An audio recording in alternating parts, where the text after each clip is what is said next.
What's it on there?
All right, Thank you, Karen. Yeah. Sorry. apologize to those of you online. We will start again. Very happy to have everybody here. My name is C.P. Dalton Schaefer. I'm the Vice President of Jewish Communal Life and Learning at Milwaukee Jewish Federation. Our topic today is nonviolent communication, also called compassionate communication. Slide. This is very Thank you. I made both slides. There's pretty good waiting. Okay.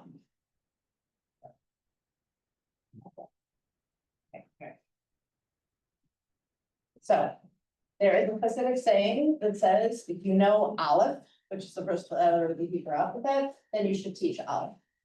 I put this up here because I consider myself not a master of nonviolent communication, but a student of nonviolent communication. I think that is something you can spend your entire life working on and trying to improve. But it's something that I'm constantly working on myself. I just want to put that out there. So nonviolent communication is the materials that are kind of don't have this nice framing on it are copied directly from my teacher, Kathy Simon. But there are other materials from Marshall Rosenberg's book, Nonviolent Communication, A Language of Life.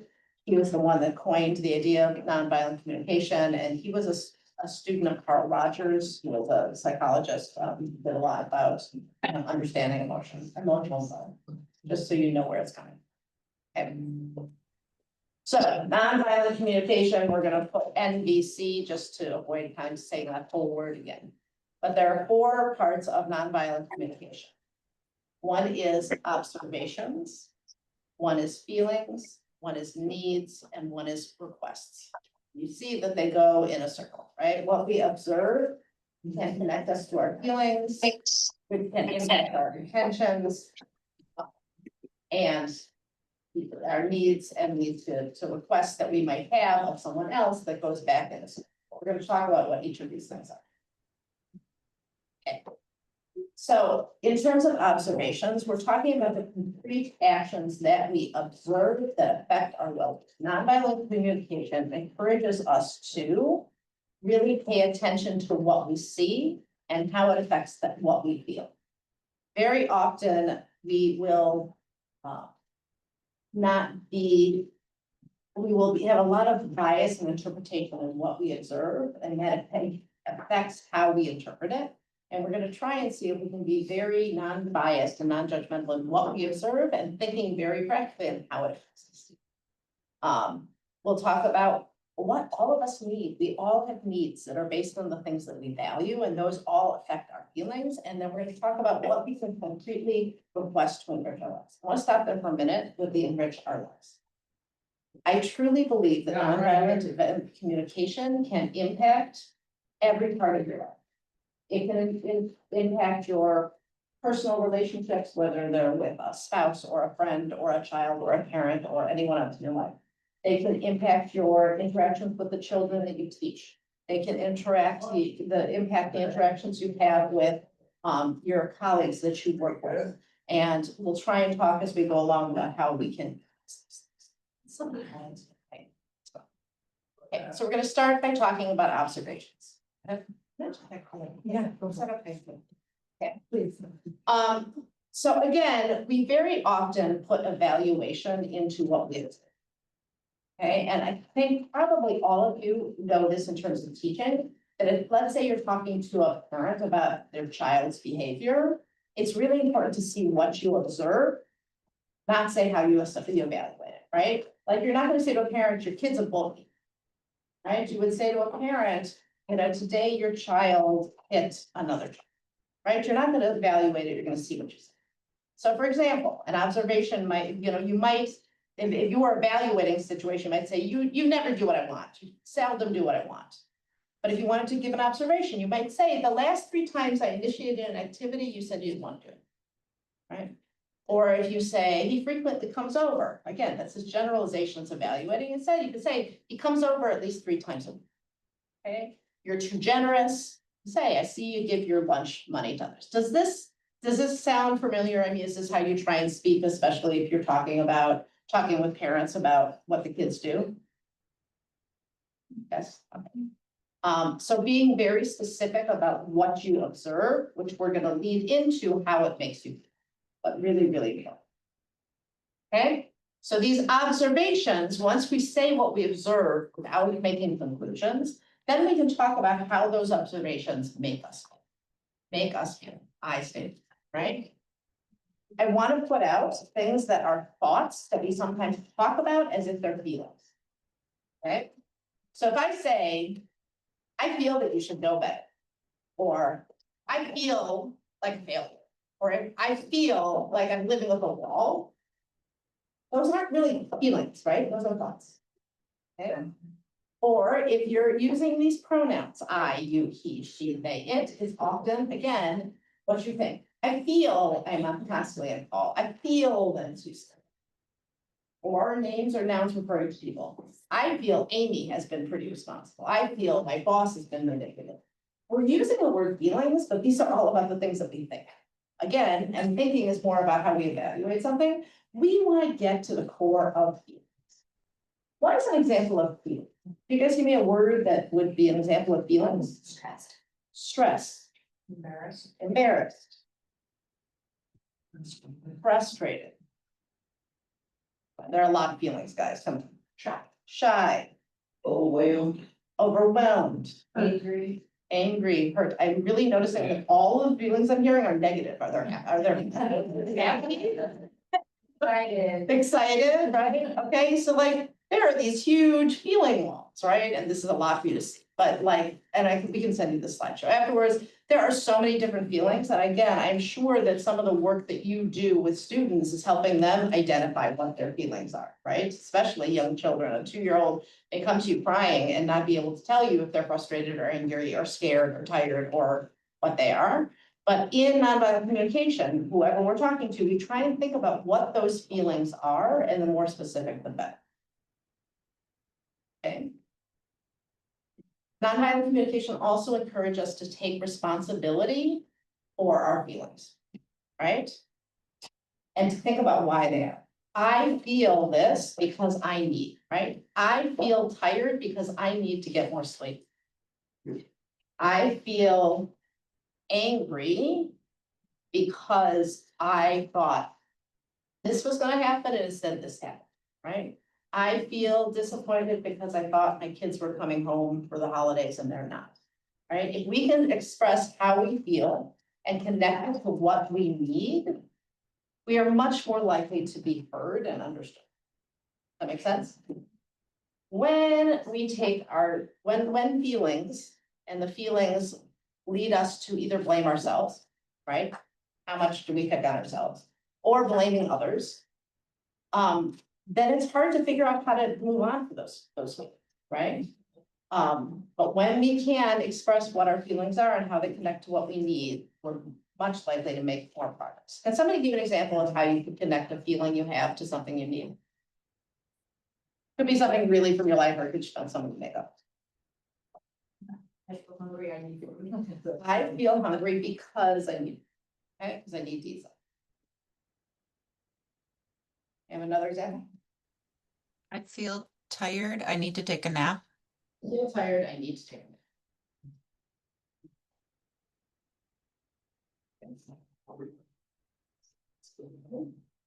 So the next one on the needs, thinking about what our needs are. Here's a whole list of needs, right? These are all needs human beings have. If you go all the way to the right, there are physical needs we have, right? Air, water, physical movement, food, rest, all these things. And we know, especially as teachers, that if kids' needs are met, if their physical needs aren't met, we can't do anything else. Right? When you've got a kid who's hungry, you can't expect them to sit still for circle. If your kid is tired and hasn't slept, you can't expect them to share kindly with their. So the physical needs are obviously what comes first. But we and our students need lots of other things, right? We need joy, we need humor, we need growth and meaning and learning, we need kindness and compassion, we need appreciation. And figuring out what the needs are that we have are really important, right? I think the physical ones are a little easier. I'm tired, I need sleep. But if you've been in the same job too long and you're doing the same over and over and over and over again, you may be frustrated at work because you need a challenge, right? Can you guys think of another one of these, looking at these needs? Can you think of something that maybe somebody might need and what feeling it would lead to if they didn't get it? I'm hungry, I need to eat. Terrific. Can we think of one that's not physical? Because like I said, I think the physical ones are easier. I feel lonely, so I need more connection. Correct. The lonely and need connection. You come up with one more?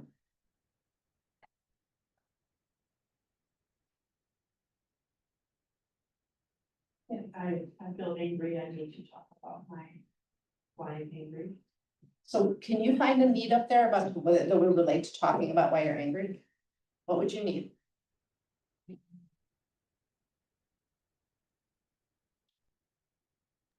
Would you need maybe compassion? Yeah.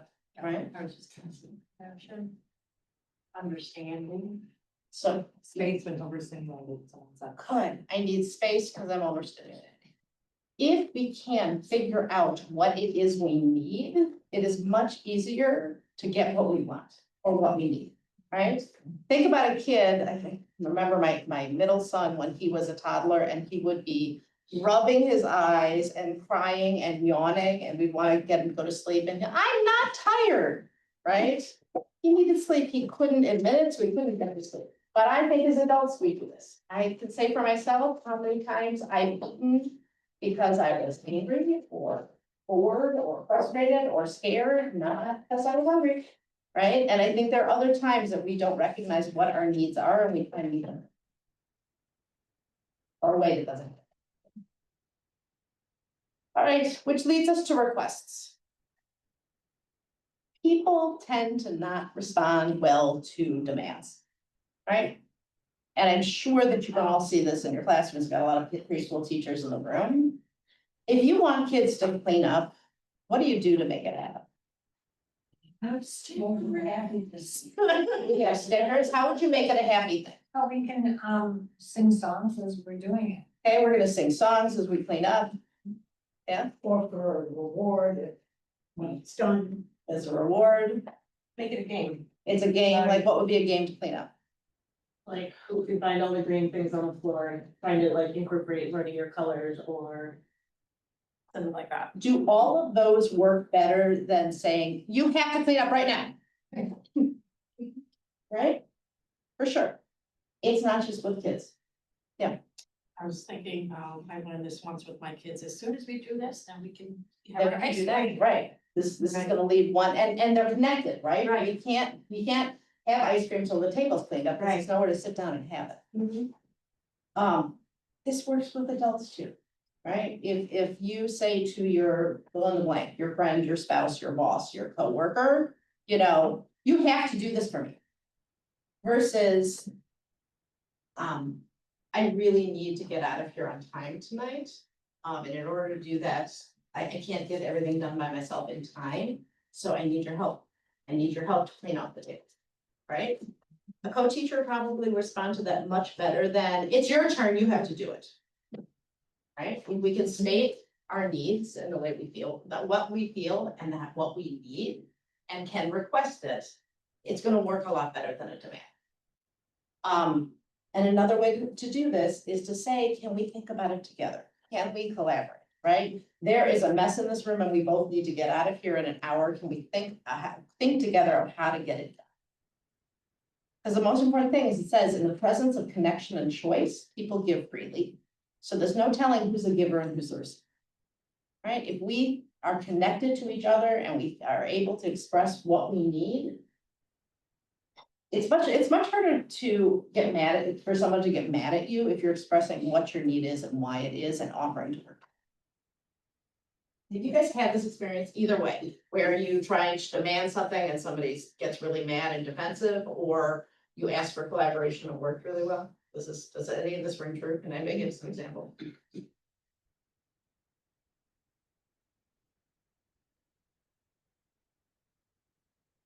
I'll give you one. With my kids, we didn't have like official chores in our house.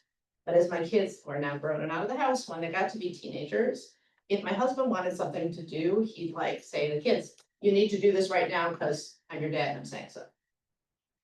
And I would say to my kid, you know, if you have time, I'd really appreciate, it would really help me out and I'd appreciate it if you could empty the dishwasher. And I will tell you, we got very different responses, right? We both wanted the dishwasher empty. We both needed the help, but how we approached it and how we asked, and it was a real request. And there were some times that my kid would say, I don't have time, I can't. And I'd be like, okay. And he'd know that I was really requesting it and that next time maybe he'd be able to do it. We'll get more into it. So you guys heard of attuned listening? A big part of nonviolent communication is attuned listening. It's a little confusing because attuned listening also includes speaking. We're going to talk about what attuned listening is. So one thing about attuned listening is listening for nuance and with curiosity, right? If any of you guys have ever done like really deep reading of a text, it could be a Jewish learning or it could be like a literature course in high school, where you read something line by line and you try and figure out what's between the lines, what's between the words, right? What else is there? When you listen to someone, you also want to listen for the meaning and you want to listen to the emotional content, right? When I went back to my son saying he was not tired, I could hear the emotion. He was literally crying, so it was a little easier to figure out. But sometimes what the words are that somebody is saying, that there's emotion behind them, you have to really pay attention and try and understand. Another piece of it is listening to what really matters to someone at that moment, right? If a parent comes in really, really angry about something that happened with their kids, it's often not anger. What could it be? Frustration, fear, concern, worry, love, what? It could, yeah. There are all these things behind them and we have to listen to the nuance, right? If it's their oldest child and something is happening and they don't understand and they're fairly new parents, it might be fear they're getting it wrong. And what they need from you is not to tell them why what they're feeling is not right or why, you know, there's nothing to be angry about. It's really understand what's behind it. Another piece of attuned listening is to try and manage your own emotional reactions and putting aside for now, and I'm going to put that together with listening without planning my response. This is one of the things I am worst at, listening without planning my response. Whenever somebody's talking to me, I'm always 5 steps ahead and thinking about what I'm going to say next. If I'm thinking about what I'm going to say next, I can't really be listening to the other person, and I can't also like manage my own internal responses, right? If a parent comes in angry, I'm going to feel defensive. And if I'm feeling defensive, I'm not really hearing what they're saying. I'm not able to look and say what's going on with them because I'm too busy getting angry and figuring out how to respond. So attuned listening means you're putting aside your own feelings. You're not thinking about what you're going to say next. You are staying present and really hearing the person. It is really, this is why I said I am constantly a student of this, because this is not easy at all. Is this ringing true? Does this make sense? Yes. Yes. This is something that was really interesting to me that was surprising the first time I studied nonviolent communication.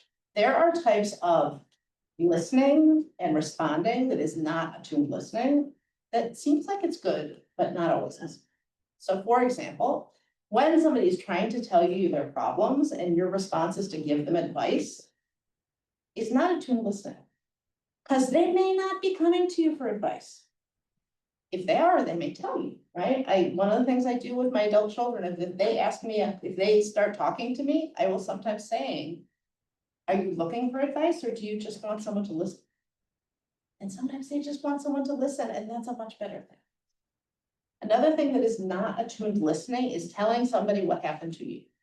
Right? If they come in and they are upset because their sister just died, and your response was, yeah, I remember when my mom died. Doesn't help them, right? That is not what they're looking for at that. That is not a piece. This is another one I think I did wrong a lot with my own children when they're little, reassuring them. It is often our instinct, we want to make people feel better and we want to say, it's okay, it's gonna be okay, it's not such a big deal, don't worry about it, right? Kid falls down and scrapes their knee, oh, you're okay, it's not such a big deal. That's not what they want to hear at the moment, right? They want some empathy and some kindness and trying to tell people something's gonna be okay, whether it is or not. At that moment, when you tell them that it's okay, you're not letting them feel their feelings. You're trying to tell them. Goes with the next one, right? Right, so hey, it's really not so bad. Asking a ton of questions to someone that they're trying to talk to you, you might think that's really good in attuned listening, but sometimes you asking questions is gonna drag their story in a different direction what they're trying to tell you. Right? They're trying to tell you how they're feeling about a certain thing and you're asking all these detailed questions. They don't want to talk about that right now. So just letting them bring the story out. And again, sometimes it's like bringing them to what you want. Changing the subject is certainly not. Blaming the victim is not attuned listening. You know, if you had just worn your jacket when you went outside, you wouldn't be cold. This is not helpful. Disagreeing or agreeing. When you're listening to someone, it's not up to you to agree or agree. You want to hear what they are saying. They're not looking for you to tell them the right thing. And finally, to say the word but should not enter into it. I hear you, but, you know, oh, that makes sense, but you should not be saying but, because you're trying to listen. So all these things are things you're not supposed to do. What are you supposed to do? Are any of these surprising, by the way? No. Are there any of these things that you would think that are good that, no? I think the similar story one surprised me, because I always thought, you know, if I say, oh yeah, you know, I remember when that happened to me and I felt the same way, like that was empathizing. But it's really taking it from being about the other person to being like. Okay. Is there some value in like shared experiences though? Yes, and I think it's on a later slide, but I want to say it. Really cool. No, Not every moment is about attuned listening, right? If there is a fire, you don't need to be listening in an attuned way or speaking in an attuned way, you want to say, get out of the building, right? Like now, you know, when you're cheering at a soccer game, it's not a time for attuned listening. It's not always the right time. And there are times when you've listened to the person and they say to you, what do you think? That at that point you might say, you know, I had a similar experience. Would you like to hear about it? Right? And then find out if they do, and maybe they do, and maybe they don't. I remember after my mom died, people said stupid things to me. It was pretty sudden, it was really awful. One of the worst things somebody said to me, a couple of people said to me was, my mom died 20 years ago and I'm still not over it. That was not helpful, but it also wasn't helpful when people told me, yeah, you know, it's not such a big deal, you still got your dad. You know, or something like that, like the minute they like bring it into their own stuff, like, it's not helpful. people don't know. People don't know what to And say. they work on. And there's a teaching in Judaism that says speak little and do much. If you don't know what to say, don't say anything, right? Or, and this is gonna go to these other things, listen. If somebody is really hurting and trying to talk to you, listen to them, right? So what are the things we can do? We can be present. we can offer a sense of calm and curiosity and opening and listening. We can reflect back to them. Here's what I'm hearing you say. And if I do that, I always say, do I have that right? Right, so somebody, one of my own child comes to me with this problem. Not trying to solve it for them, but I'm saying, here's what I hear you saying. Is that what you're saying? Is that what the problem is? And sometimes I got it right, and sometimes I got it wrong. No, mom, that's not what I'm upset about. Here's what it is. You can try and figure out the feeling or the needs behind what they're saying, right? You know, if they've gone on and say, oh, I'm so exhausted because I'm running after my 3 kids and this one's sick and this is, and you might say, I'm hearing you say, it sounds like you're feeling overwhelmed. You know, it sounds like you feel like you don't have enough help with what you're doing. And again, they might say, yeah, again, do I have that right? And they might say, yeah, that's exactly it. Let me say, no, that is not the point. I'm worried I'm gonna get sick and we're all gonna miss the football game, right? Realizing that when people are saying no to something, they're saying yes to something. Right? If you ask somebody to help you with something, go back to the dishwasher. When I asked my kid to help me empty the dishwasher and he said no, it might be because he's saying yes to doing his homework and he's spending hours of homework to do. And if my response was, oh, you're such a lazy kid, you don't ever help me, I don't have a chance to find out what's going on. Is that checking for understanding? Did I get it? Hanging on with curiosity is one of my favorites. I very often, Nicole and Abigail will hopefully attest to that. I often say, say more. Tell me more. What's behind this? Go on. To let the person know you're listening and you really want to know what they have said. I've said a lot. The thing that strikes me every time I present this is it's about attuned listening and I spend the whole time talking. It's not so comfortable, but there's a lot of information.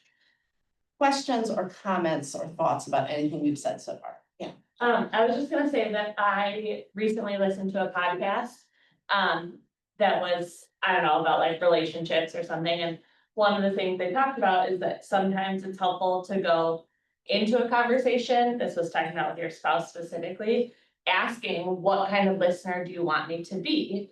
Like, are you looking for me to say, like, if you're coming to me saying like, this really hard thing happened with my boss, like, are you looking for me to say like, yes, I agree, your boss is an a-hole, like, or are you looking for like, a solution, or are you looking for advice, or are you looking for me to play devil's advocate, like, asking what kind of listener are you looking for? I think that is absolutely great advice. Because I think often people don't respond in the way we're looking for, right? A lot of times I think people just want to be heard. I think a lot of times when you're really upset, you are not looking for someone to solve your problem. And I think when somebody cares about you, their instinct is to want to solve. And I think that that's, I mean, certainly in my marriage, that's always like, I wanna be like, well, how can we change this? How can we help? And I do think sometimes my husband is just looking for like, I just wanted to complain to you, and I actually don't want you to try to help. Which is brilliant. And I think another piece of this is to set yourself up well for the conversation and to say, I really wanted a serious conversation about something that's upsetting to me. Is this a good time? And if not, can we find another time, right? Because like, I know my husband, it's not good a serious conversation with him right before going to sleep. That is just not the time. He'll fall asleep in the middle of it. It's not good, right? So I'm not gonna have, I remember growing up as a kid, my dad was a surgeon. And he would be really tired when he came home from work. It was not the right time to talk to him about it, right? I'm not gonna come to him with whatever problem, whatever thing I want to talk to him. I wanted to listen to me, that was not, an hour later when we were having dinner, great time. So knowing when is a good time to talk to someone and setting yourself up that way is like really, but that sounds like a great. Right, any other comments or questions before we go on? Good. Okay. So, some parts of speaking about attuned listening and some possibilities all go wrong, which I think is important. Body language is really important. I just went the wrong way. I was trying to get the picture out of the way. Okay. Body language is really important, right? If you're sitting like this, kind of body language stuff. Closed off. I don't want to hear what you're saying, having an open posture. Eye contact, right? If somebody is talking to you and you are looking at your phone or looking out the window, it's very hard for them to feel heard, right? The way that you are holding yourself can show that you're listening. I can think of a few times in my life when I've been really, really cold, having a conversation with somebody and I'm like this, because I'm really cold. I'm like, I really am listening to you, I'm just really cold. And even acknowledge it. Another thing you can do is verbatim repetition, right? If somebody comes to you and they're saying, I'm really, really sad because my dad's gone, right? I miss him, to say, it sounds like you really miss him, right? Just hearing that back and knowing that the person knowing that they've been listening to, can be really assuring. If you start repeating every single thing they say, it's gonna sound annoying and not, but it can be good. Sometimes it's non-verbatim reflections, right? So if somebody says he's the biggest idiot I ever met, you could say, it sounds like you really don't like what he said, right? You know, framing it in a different way, but understanding what it is. Sometimes it's guessing the underlying need, right? Somebody says our staff meetings are a waste of time. You could say, it sounds like you'd like our meetings to be productive, you know, and more substantive. Or you could say, it sounds like you have a lot to do, and so it's frustrating you to have to sit through a meeting when you had a lot to do. Again, I would always then ask, do I have that right? Because you might be really wrong, and your point is to find out. And then again, tell me more is always a very good. All right, I want to give you an example, because this all sounds very like high level, so we're gonna look at a dialogue. We're gonna look at it once without attuned listening and then a second time with attuned listening. And this is between a parent and a school director. If somebody would like to be volunteer to be the parent, you're gonna read some stuff on the screen. Terrific, you can be the parent. Can I have somebody who'd like to be the school director? Sure. Okay, here we go. The kids in my son's class are picking on him. That teacher is not doing her job. I'm surprised to hear that. That teacher is very capable. Well, obviously she is the problem because this doesn't happen to my son anywhere else. Well, what is actually happening? I'd like to help. You don't even know what's going on in your own school? I am not aware of every detail. Well, this is hardly a detail. Yesterday, somebody put gum on Jonah's chair. I am really sorry to hear that. Well, you should be. I expect more out of a place that's supposed to have Jewish values. Well, we do have Jewish values, but You call that Jewish values? If something like this happens again, I'm gonna pull my kid out of the school.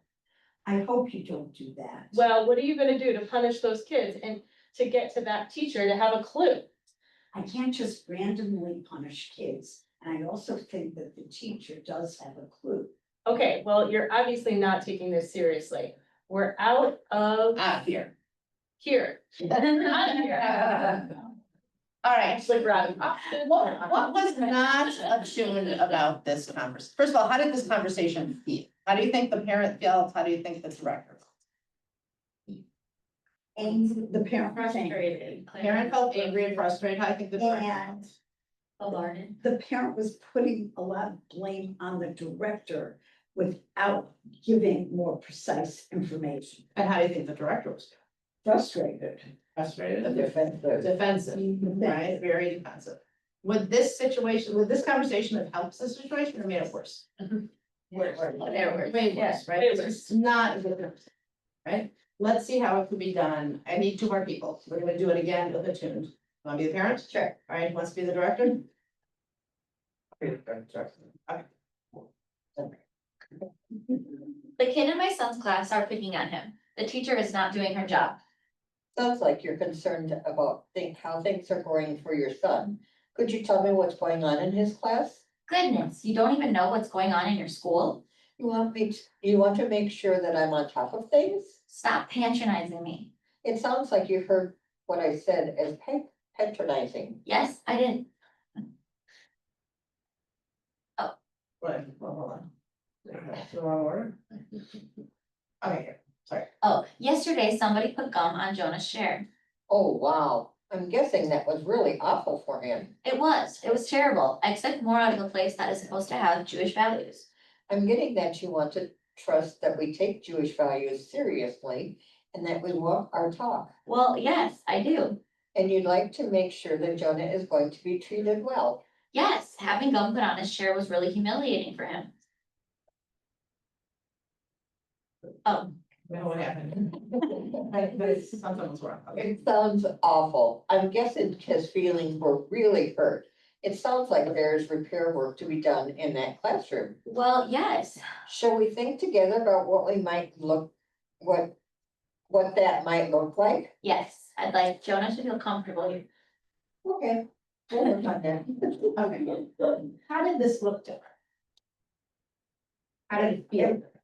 Sounded like the director was really working with the parent as opposed to the parent coming in and just making her defensive. Okay. Yeah, I felt like the director was really trying to de-escalate the state that the parent was in, And how was she doing? reflecting. She was reflecting back to that, and she was, at first, the parent was like, oh, patronizing me. But when she continued and she showed that she was hearing what the parent was feeling and why. Then it de-escalated, right? What Yeah, if it felt like they were on the same team in this, like you said, a lot of pictures. that makes sense to each other. And what did they find out? What was the mother really concerned about? What, her son, what feeling did her son have that the mom was so worried? But he was humiliated, right? She didn't want him to be humiliated, and who knows what's behind that? You know, maybe she was bullied as a kid and it triggered all sorts of things for her. Maybe not, maybe she just was worried about her kid. But when the director could figure out that it wasn't that she thought the school was bad or she was mad at the teacher, is that she was worried about her son. Once she heard that, and she heard that the school director cared, and then finally wanted to partner together, wanted to find a way to partner together, it changed the whole story. That make sense? It's really, really hard. Right? Because the minute that parent comes in and is so angry, it's hard not to go on the defensive. Being on the defensive is a natural response to it. And to be able to, when we go back to the beginning, what we talked about, being able to put your own emotions aside and really hear what the other person is saying and not plan your defense and your response. Really difficult. One of the things that helps with it, I don't have a slide for this, but I will talk about it anyway, is to give yourself time, to give yourself a moment, right? When is this happening and it's overwhelming? Take a deep breath. The teacher I had that taught me this would say, put your hand on your heart and see how you're feeling. Like, be in touch with your own inner feelings and your inner mind. And give yourself that moment to respond. This is hard. Silence is really uncomfortable. Right? I think any of us who taught during COVID really learned that, right? That longer pause than usual that you need on Zoom when you're teaching to make sure people have a chance to respond, that silence is uncomfortable. But taking a moment to reflect and make yourself present in the situation so that you can listen is hugely important. Questions, comments on anything we've talked about so far?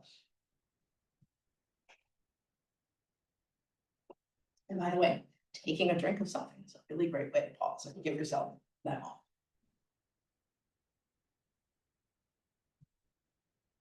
Can you imagine yourself using this? In what way could you imagine? I feel that in communication and in working with people is listening to what they're saying to you. And I believe it starts with being a good listener and validating their feelings. And how can I help you? You know, helping them to find a resolution or a solution to the problem. And being there for that person.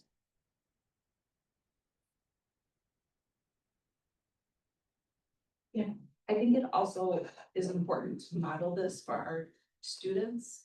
And as we continue to do that for them, it'll grow with them so that it's a cycle.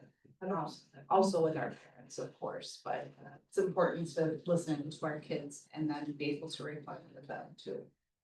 That's 100% true, and I also think as the kids get old enough for it, to have the kids do it with each other. Oh, yeah, You know, to have them do. I do that right now. Do you? Yeah. Tell us how. I mean, simply with how they're feeling. you know, so-and-so hit me. And instead of having them say, oh, I'm okay. How did that make you feel? Was that okay for that person to hit you? Is it okay to say, okay? No, it's not really. So having them do a role exchange of saying, it hurt me when Courtney hit me. Is that okay? No, Courtney can reflect and say that that hurt my feelings. Or I Or- hate you because you took my leg off. Oh, and have them say that, how'd that make you feel? Well, that made me feel sad. Is it okay to hit Courtney? No, it's not. And you can say, please don't hit me again. Use your words or something else. And you can help them with those conversations so that it can continue to carry on instead of having a student say, okay, it's okay, you hit me. And then have them move on, because it's not okay for that to happen, but you can help them with the conversation. And it may not be okay with another guy.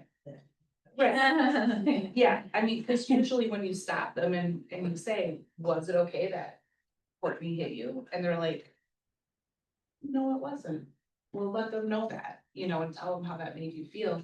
Then you can see it stops them, and then they can have a conversation about it. Another thing that's really interesting with kids is to try and practice some of these this listening skills when emotion is not involved. So if you have kids do like whatever the question is, let's say you share a question and it's a non-emotional question, you know, what's your favorite kind of treat? You know, something simple that's non-emotional. And kids in a pair have to share what their kind of treat is. And then they have to be able to reflect back to each other. You know, so I'm gonna tell Shalomit that my favorite kind of treat is a weeping mulberry, which I have in my backyard. And then we're gonna get back with the class and Shlomit's gonna share. Shlomit, can you tell everybody what CP's favorite tree is? No, can you tell them what that's my, you. no, can you tell them what I just said is my favorite tree? So a weeping mulberry. This kind of thing to get kids to practice listening to each other. Again, not rehearsing what they're gonna say back. You do that in responsive classroom, don't you? There's a lot of In the that. morning meeting, we do that, when the kids are sharing with each other, and then they'll have to share about the other person rather than themselves. Share. Did you something? Yeah, I also think it's just very valuable in our, without children, of like in our teaching teams and like we're a high, at least in anatomy, can be a high stress environment of a lot of personalities and a lot of different ways of communicating. So having some of these skills when it does get a little stressful could, you know, can really make a difference in a classroom setting. That brings me to where I'm organized, because I want us to, we got a really big group, so I want us to get into like some partners or small groups. I think what we'll do is, well, they probably can't do it anyway, because they're all in these classes. Some of So, them are on. so if we mute them here, if we mute ours and they unmute, they can do it together as a group, right? Or you put a background, but let me give them direction before you put them in the break. So I want us to try thinking of a difficult conversation with that, or if it's something you don't want to share with the other person, then don't use that conversation. It could be something you made up, but a difficult conversation. Tell your partner a little bit about it. And you're gonna role play that conversation. So you're gonna be expressing what you're upset about, and the other person is gonna try and do some attuned listening. And just to remind you, here are some of the things you can do. You can reflect what you're hearing. You can relate to the feelings you're hearing. You can, check for understanding. Did I get it? Hang on with curiosity, asking for more.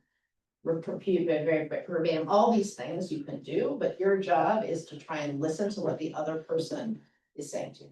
Okay, so just one more time, you're gonna tell, the person is gonna, you're gonna think, one of you is gonna think about a really difficult conversation, you're gonna tell the background to the person. And then you're gonna role play it and see what it feels like to be listened.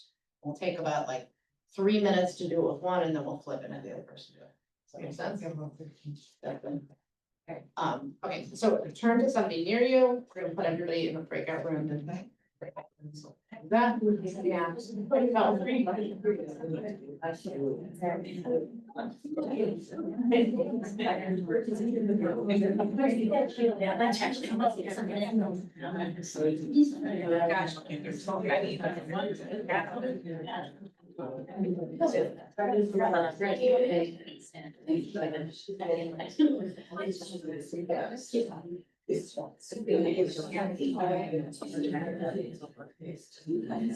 so many. Oh, like I said, she's like, no, it's okay. So, yeah. Yeah, like, it's something that I had, and there's students, they got this, and I'm trying to respond, and I just.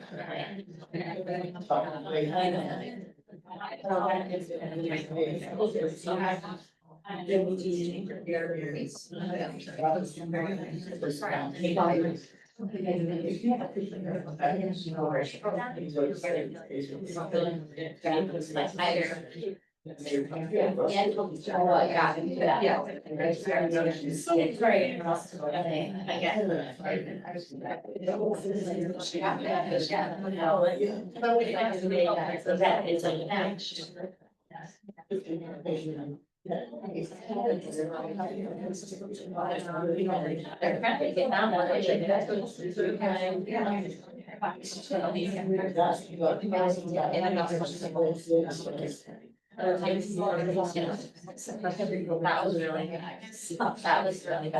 It, yeah, that, because. Because they're, yeah, very funny. Okay, so about Cleveland, I had like so written down. I just know, I'm vegetarian. Definitely have this, no, yeah. Tell somebody. And also, really great dynamic because she's right there. You know, and then now she's down there, and she's, I know, yeah. More than the others, but right, and something, everybody, but hey, I'm here, right now, like, and I know her for, you know, 10 years, so they are, so it's still trying.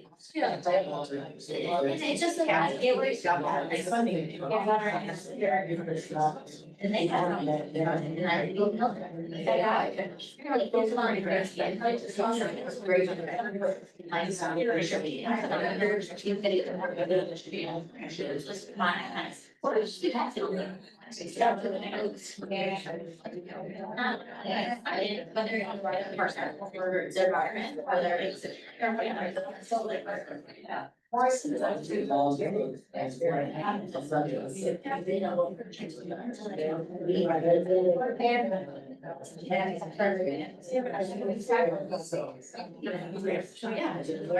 Finish up your sentence. And now I'd like you to flip, because the person who's listening is not talking, the person who's talking is not listening. Okay, so switch that.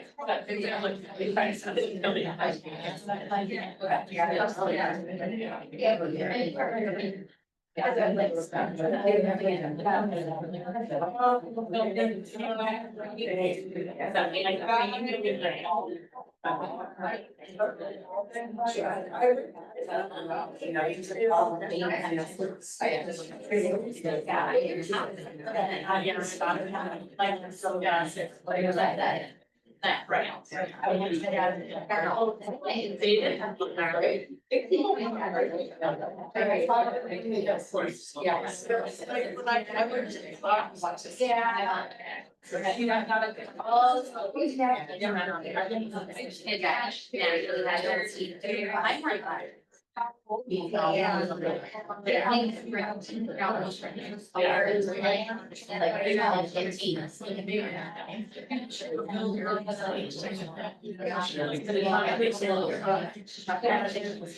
They want it.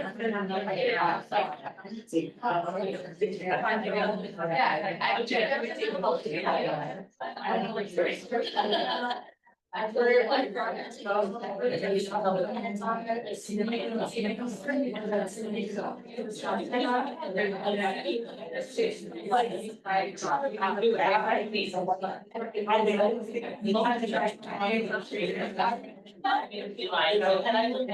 not even really sorry, it's like you just want to feel like.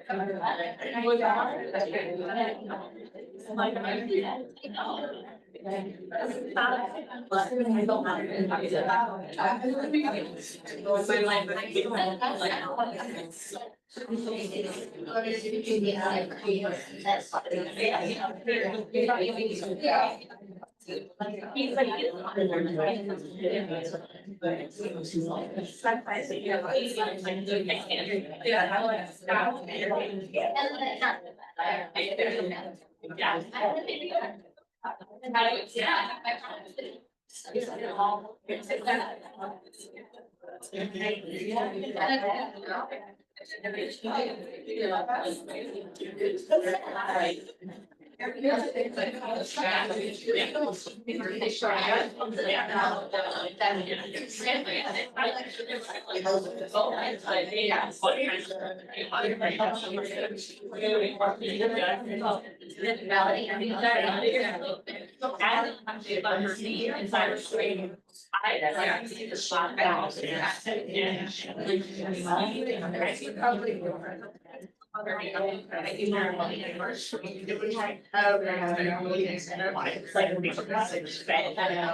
Very engaging conversation.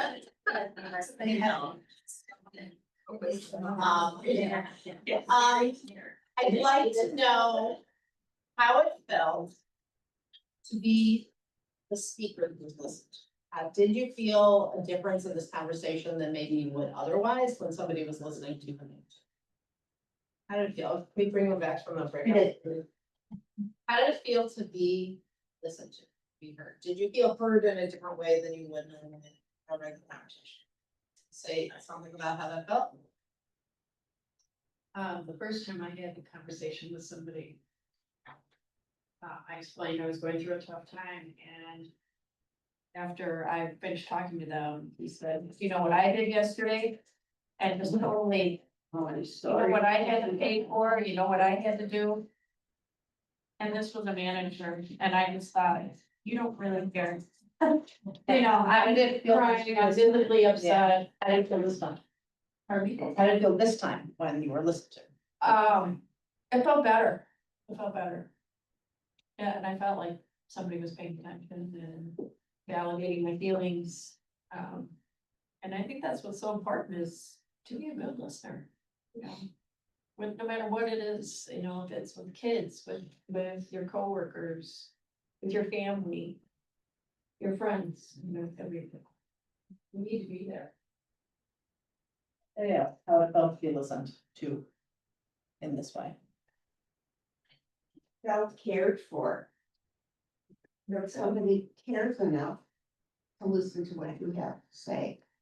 Versus, you know, just. Cares enough to.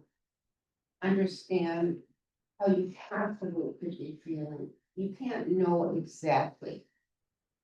You can be the most sympathetic person in the world. But if you're not listening and caring, it's never gonna work. Was this the norm of how you usually feel when you speak to someone, or is this unusual? I had to stop myself. Like in the way that I was going to respond, I was like, wait, freeze. Okay, Yeah. let's go to a second. What was it like to try and do this kind of listening? So you said you had to stop yourself. Yeah. It was not the natural thing to do. How else did it feel? Did it feel like Slowed it down too. it slowed down the conversation? Was it hard? Yeah. Awkward. Yeah. It takes a tremendous amount of practice. Like, I think you could spend your lifetime practicing it. And again, first of all, not every moment is fortitude listening, right? And I also do want to say that you shouldn't be in an unsafe spot. right? So if a parent comes in and is yelling and screaming at you and you feel unsafe, attuned listening is not necessarily going to help at that moment. And that's at the moment when you might be to say, I really would like to have this conversation with you. I can't do it right now, but let's set up a time, right? Or morning drop off. Probably not the good time for attuned listening, right? I'm sure you have parents like this who want to come in and have a whole conversation with you and you've got 10 kids coming in at the same time. And that's the time to say to somebody, I really want to have this conversation. I really want to hear what you have to say. I cannot do it right now. Can we set up a time? And then you have to follow up, right? You have to follow up and set up the time so that they know you really are listening. But there are times you can't, right? You need to have time, you need to have space, but again, I want to say, if you ever feel like you're in an unsafe situation, you shouldn't be like sitting with someone who's so angry, they're gonna like, you think they're gonna slap you and try and have this conversation, right? Like, you need to feel this. More about how it felt to try and listen, yeah. It was really hard to stop the body language, like the minute she said Facebook, like I grimaced immediately, like I was like, that's. Like to really like, it's not even like a conscious thing, like just subconsciously like. Right, expressing how you feel without even saying anything. Terrific, so really great. Yeah.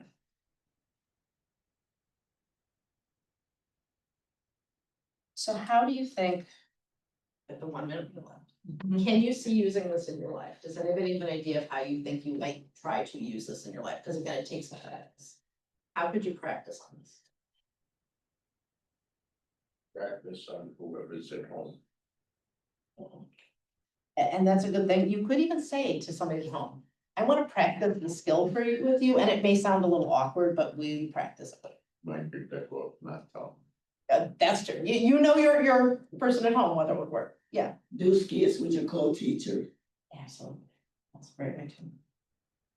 I will tell you, within the first moment I learned this, like within the day, I ran into a very emotional situation with someone and it totally changed the way I was able to be for them at a really critical emotion. And if I had not had this training, I would not have handled it the same way. And it was, it was life-saving for this person just because of the time and the place. I think that this can be so impactful and powerful and helpful. But it takes a lot of work and a lot of practice, and don't give up, because you're not gonna get it right every time, but just. So I appreciate all of you being here today and doing so much good listening. And it's a great way to kick off the lunch and learns to have all of you together. Are you going to have like follow-ups on this? We will talk about that. We will definitely talk about that. We talk a lot about it in BIA, right? So let me leave it on. So. Anything else? Great. And now, thank you everyone. Thank you for seeing some of you tomorrow night. And to everyone, a very happy, healthy, sweet New Year. If you follow up on project.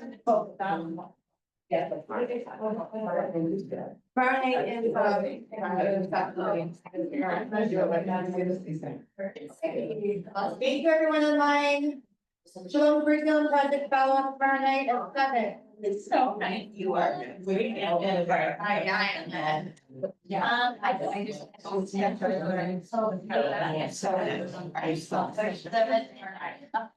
I don't know what that is.